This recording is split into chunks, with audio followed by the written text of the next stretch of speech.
श्री स्वामी समर्थ. तुम्हा सर्वांचं आपल्या चॅनलमध्ये खूप खूप मनापासून स्वागत आहे. 29 जुलै 2026ला गुरुपौर्णिमा आहे. आपल्या सगळ्या स्वामी भक्तांसाठी अतिशय महत्त्वाचा दिवस. आजचा व्हिडिओमध्ये गुरुपौर्णिमेला गुरुपद कसं घ्यावं आणि गुरुपद घेत असताना कुठल्या मंत्र जप तुम्हाला करायचा आहे आणि घरच्या घरी जर तुम्ही गुरुपद कसं घेऊ शकतात, त्याच्याचबरोबर गुरुपद घेतल्यावर मांसाहार करू शकतो का, त्या संदर्भातली माहिती आज आपण बघणार आहोत. तर चला सुरुवात करूया. सगळ्यात आधी गुरु का करावा? आपण जेव्हा जन्माला येतो तेव्हा आयुष्यात योग्य दिशा, योग्य मार्गदर्शन करण्यासाठी गुरु हा महत्त्वाचा असतो. आपल्या जेव्हा जन्म होतो तेव्हा आपले पहिले गुरु हे आपले आई वडील असतात. प्रत्येक क्षेत्रामध्ये, आयुष्याच्या प्रत्येक वर्णामध्ये आपण प्रत्येकाला गुरु बनवत असतो. तुम्हाला माहिती आहे, दत्त महाराजांनी 24 गुरु केले होते. जर दत्त महाराजांनी 24 गुरु केले होते कारण प्रत्येक गुरुकडून त्यांना काही ना काही शिकण्यासारखं होतं. आणि आपणच जर दत्त महाराजांना गुरु केलं तर ज्यांनी 24 गुरु केले होते त्यांना जर आपण गुरु केलं तर, आणि या कलियुगामध्ये दत्त महाराजांचं एक अवतार म्हणजेच श्री स्वामी समर्थ महाराजांचा आपल्याला आपलं गुरुपद घ्यायचं आहे. गुरुपद घ्यायचं म्हणजेच काय की त्यांना, आणि खरं तर आपण जेव्हा ज्या क्षणापासून आपण स्वामी सेवेत आलो आहोत तेव्हापासूनच आपण आपल्या आयुष्याची नौका महाराजांच्या हातात दिली आणि आपण त्यांना गुरु केलं आहे. आता बऱ्याच वेळा अशा कमेंट्स येतात की ताई ऑलरेडी साईबाबांची सेवा करते किंवा कुठल्या तरी देवाची मी सेवा करते, मग मी महाराजांना गुरुपद घेऊ शकते का, महाराजांना गुरु करू शकते का? मग का नाही? जर दत्त महाराजांनी 24 गुरु केले तर आपण 2-3 गुरु केले तर काही बिघडत नाही.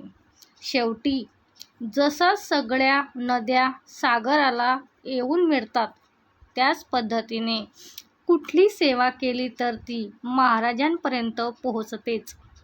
आता गुरुपद का घ्यावं किंवा कसं घ्यावं? दरवर्षी आपण गुरुपद घेत असतो, महाराजांना आपला गुरुपद देत असतो आणि त्यांना सांगत असतो की ह्या गुरुपौर्णिमेपासून तर येत्या गुरुपौर्णिमेपर्यंत तुम्हीच माझे गुरु, सखा, परमगुरु, सद्गुरू सगळे आहात, असं आपण विनंती करत असतो. आणि मला सांगा, प्रत्येक स्वामी भक्तांच्या आयुष्यात आधीच आयुष्य बघा आणि मनात जरी हा प्रश्न आली की महाराजांना गुरु करून तुला काय भेटलं, असा कधीतरी मनाला प्रश्न विचारा, तेव्हा मन काय उत्तर देतं ना ते बघा. तर आपल्या मनात जेव्हा आपण असा प्रश्न विचारत असतो तेव्हा मन एकच उत्तर देतं की हो, महाराज आपल्या आयुष्यात येण्याच्या आधी आयुष्य किती बिखरलेलं होतं, किती आपलं खळतर होतं, आणि महाराज जेव्हा आपल्या आयुष्यात आले तेव्हा आपलं आयुष्य किती बदलून गेलं. आणि खरं तर महाराजांच्या सेवेमध्ये आले म्हणजे सगळ्या पापातून मुक्ती असं अजिबात नाही. महाराज नेहमी म्हणायचे की तुझ्या कर्माचा भोग तुला चुकणार नाही, पण जेव्हा स्वामी सेवेत येतो तो भोगही आपल्याला भोगावा लागतो, पण त्याची तीव्रता कमी होत नाही. खरं तर महाराज, आपण याच्यामध्ये काय आहे तर तो आपले कर्म आहे, आपला भोग आहे. त्या भोगातून आपल्याला बाहेर पडायचंच आहे. किंवा महाराजांपर्यंत जाण्यासाठी ते सगळे भोग क्रॉस करून आपल्याला जायचे असतात. पण ते भोग आहे ते दुःख संकट सहन करण्यासाठी महाराजांचं मार्गदर्शन करत असतात आणि ते पदोपदी आपल्याला साथ देत असतात. आणि ही जी गुरुपौर्णिमा आहे, ही फक्त गुरु आणि आपले जे काही म्हणजे आपले गुरु आणि आपण स्वतः, आपल्या दोघांचा हा सण असतो आणि हा दिवस असतो आणि ती फक्त आणि फक्त कृतज्ञता व्यक्त करण्याचा असतो. आता तुम्ही केंद्रात जाऊन, मठात जाऊन नाही तर गुरुपद घेऊ शकता. ज्यांच्या जवळपास केंद्रच नाही आहेत त्यांनी काय करावे? आणि जर तुम्ही केंद्रात जाणार असेल तर तेथे सगळे आहे.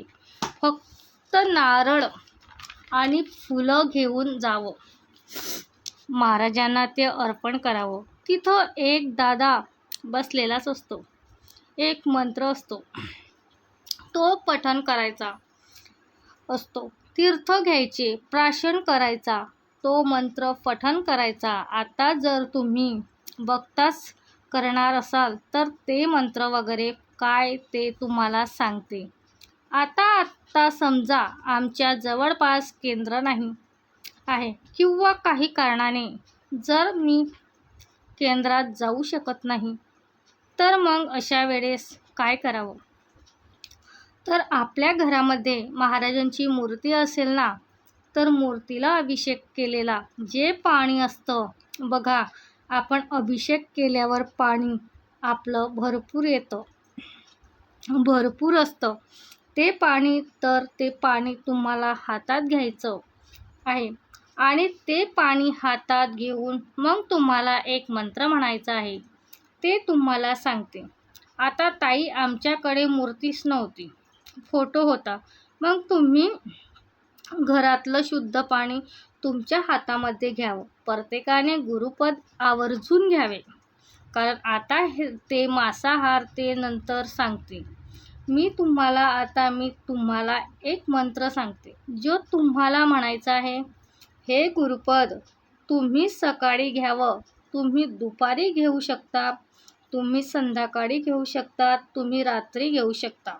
पण जर लवकर जा, नाही तर केंद्रात खूप लेट गेलात तर मग तेथे कोणी राहतच नाही, मग तुम्हाला तुमचं करावं लागेल.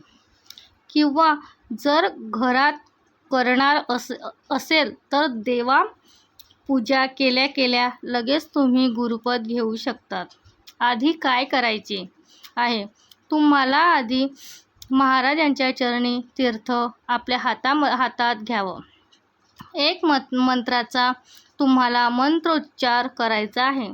तो मंत्र काय आहे तुम्हाला सांगते. अकाल मृत्यू हरण सर्व व्याधी विनाशय श्री स्वामी समर्थ पदोपदक तीर्थ जठरे धारया मे हम शिरसा धारया म हम असा मंत्र जप करायचा आहे.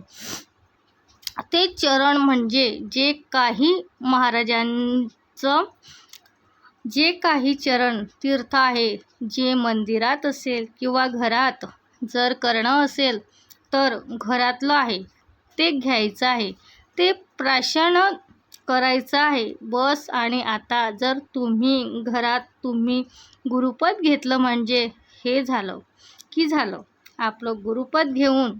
आता जर तुम्ही घरात गुरुपद घेणार असेल तर मग तो नारळ आणि फुलांचं काय करायचं, तुम्ही मंदिरामध्ये दत्त मंदिरात किंवा केंद्रात मठात जाऊन ते तुम्ही ठेवू शकतात.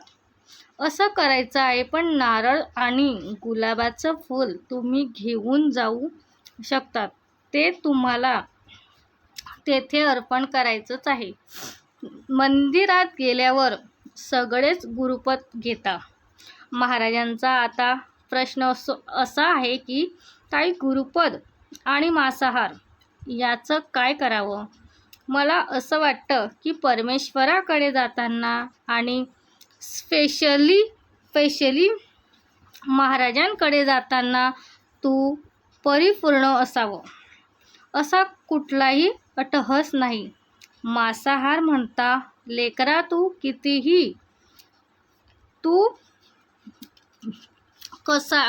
कसाही असला आहे, तू कसा वागतो, तू काय खातो, तू काय पितो, हे सगळं धरून जेव्हा आपण महाराजांकडे जातो ना, तेव्हा आपल्यातले अवगुण हळूहळू कमी होतात. गाणगापूरला बघा, एखाद्या व्यक्ती जर व्याधी असेल, त्यांना काहीतरी त्रास असेल तर त्याला तेथे त्रास होतो. दत्त महाराज काय सांगतात की लेकरा, माझ्याकडे येण्याच्याच आधी तुला परिपूर्ण व्हावं लागेल, तुला सगळ्या गोष्टींचा त्याग करावा लागेल, नंतर तू माझ्याकडे येऊ शकतात. आता सगळ्या गोष्टींचा त्याग म्हणजे एखादा जर मांसाहारी व्यक्ती आहे तर त्याला त्रास पण एखाद्या बाधित व्यक्ती आहे, त्याला गाणगापूरला गेल्यावरती त्याला त्रास होतो. पण महाराजांकडे असं नक्की बाळा, तू जसा आहे तू तसा माझ्याकडे ये, मी तुला हळूहळू नीट करतो, मग मी मांसाहार बंद करेन आणि मग मी स्वामी सेवा करेन. असा अट्टहास नको. मी जसा आहे, मी बाळा आहे, मी काही खातो, काही पितो, मी काही बोलतो, मी कसाही वागतो, पण महाराज मला ना तुमच्याकडेच यायचं आहे. हा आता त्या माझ्या वाईट गुणांचा त्याग मी कधी करेल मला माहिती नाही, पण मला तुमच्याकडेच यायचं आहे. जेव्हा लेकरू आपल्या आईला असं म्हणतं, तेव्हा आई लेकराला बघा, एखादं लेकरू खूप सिन्सिअर असतं, एखादं खूप वात्रट असतं, पण आईला दोन्ही लेकरं सारखेच असतात ना. हे तसंच आहे की तू कसा पण आहे, तू माझ्याकडे येणार, तू माझ्याकडे आल्यावर तुझं सगळं आपोआप कमी होईल आणि महाराज करून घेतातच मी परफेक्ट होईल आणि मी स्वामी सेवेत येईल, असं अजिबात नाही. तुम्ही जसे आहात, जिथे आहात तिथेच तुम्ही राहा. महाराज तुम्हाला बरोबर सगळं तुमचं नीट करतील. अजून एक प्रश्न, ताई मासिक धर्म आहे, गुरुपौर्णिमेला मग मी गुरुपद घेऊ शकत नाही, मग मी गुरुवारी घेऊ का, कारण दुसऱ्या दिवशी तर गुरुवार आहे. गुरुपद हे फक्त गुरुपौर्णिमालाच घ्यायचं असतं. आता दरवर्षी घ्यायचं असतं का, हे दरवर्षीच घ्यायचं असतं. एखाद्याला मासिक धर्म आला असेल किंवा सुतक आहे किंवा विटाळ आहे, काही कारणाने मी गुरुपद घेऊ शकतच नाही, मग अशा वेळेस तुम्हाला दुसऱ्या दिवशी गुरुपद घेता येणार नाही, त्याच दिवशी गुरुपद घ्यायचं असतं. गुरुपौर्णिमेच्या दिवशी गुरुपद घ्यायचं असतं. आता गुरुपद नाही घेतलं मग काय, लगेच महाराज जाणार नाही का, महाराज आपल्याला पावणार नाही का, मनातल्या इच्छा पूर्ण होणार नाहीत का, महाराज दूर म्हणतील की चल तू माझं गुरुपद घेतलं नाही मग तू दूर जा. असं अजिबात नाही. महाराज असं काही करतच नाही.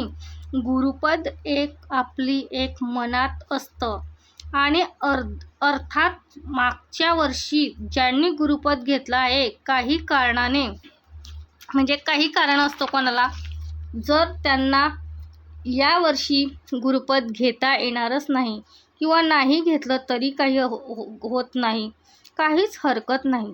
तुम्हाला जर मासिकच धर्म किंवा शुद्ध म्हणजे विटाळ असेल तर तुम्ही मागच्या वर्षी गुरुपद घेतलं ना आहे ना. जसं एखाद्या डॉक्युमेंट असतात आपल्या रिन्यू करायचं असतं बघा, हे तसंच आहे. तर गुरुपद दरवर्षी घ्यायचं असतं आणि एखाद्याला नाहीच शक्य झालं तरी काही काळजी करू नका. दुसऱ्या दिवशी वगैरे गुरुपद घ्यायचंच नाही, त्याच दिवशी घ्यायचं असतं. आणि जरी नाही घेतलं तरी हे आहे ना, हे कधी आपली साथ सोडत नाही. उलट आपलंच काहीतरी रिवाईड झालं तर लगेच आपण देवावर येतो, त्यांच्यावरच चिडतो, काय त्यांना बोलतो. पण हे तुम्ही जिथे त्यांना सोडलं आहे ना, हे तेथेच असणार आहे. म्हणून जरी गुरुपद नाही घेणं शक्य झालं तरी मनात काही आणू नका. आणि मला एक सांगायचं आहे की ह्या कलियुगात कोणीच महाराज नाही. महाराज फक्त महाराजच आहे. ते एकच आहे. संपूर्ण ब्रह्मांड नायकाचा कारभार ते बघत असतात. ते ब्रह्मांड नायक आहे, तो एकच आहे. याला महाराज म्हणू नका. महाराजांची जागा कोणीही घेऊ शकत नाही. आणि खरं तर आपण सर्वसामान्य माणूस आहोत, जो चालतो, बोलतो, उठतो किंवा बसतो, खातो, पितो. आपण सगळे माणूसच आहोत. तर महाराज आहेत. त्यांची उपमा कोणालाही देऊ नका. तेच आहे सगळे करता करविता. आणि खरं तर परमेश्वर हे मध्ये पण असतो, पण आजकालचे माणसं तेवढे परिपूर्ण नाही आहे, म्हणून येथे आहे. आणि मला तरी वाटतं येथेच रडावं, येथेच मन मोकळं करावं. कारण यांना सांगितलेल्या गोष्टी, यांना सांगितलेले दुःख हे यांच्याच कडे असतं. आणि जेव्हा जगाला आपण दुःख सांगत असतो ना, ते रडून आपल्याकडून ऐकून घेतात आणि जगाला हसून सांगत असतात. म्हणून यांच्याकडे झुकल्यावर ना, आयुष्यात कधीच कोणाकडे झुकायची गरज पडत नाही. हे मात्र तेवढंच सत्य आहे. म्हणून त्या मांसाहाराला सोडा. ते काय तुम्ही काय खाता, काय पिता, धूम्रपान करता, मद्यपान करता, सगळं जसे आहात तसे तुम्ही गुरुपद घ्या. आणि बघा, येणाऱ्या गुरुपौर्णिमेपर्यंत आयुष्यामध्ये किती आमूलाग्र बदल होतात. महाराज करता करविता आहे. तुम्ही आणि मी फक्त निमित्त मात्र. तर झालेली सेवा महाराजांच्या चरणी मी रुजू करते आणि आजचा येथे थांबवत. आवडला असेल तर लाईक, शेअर किंवा सबस्क्राईब करा. भेटूया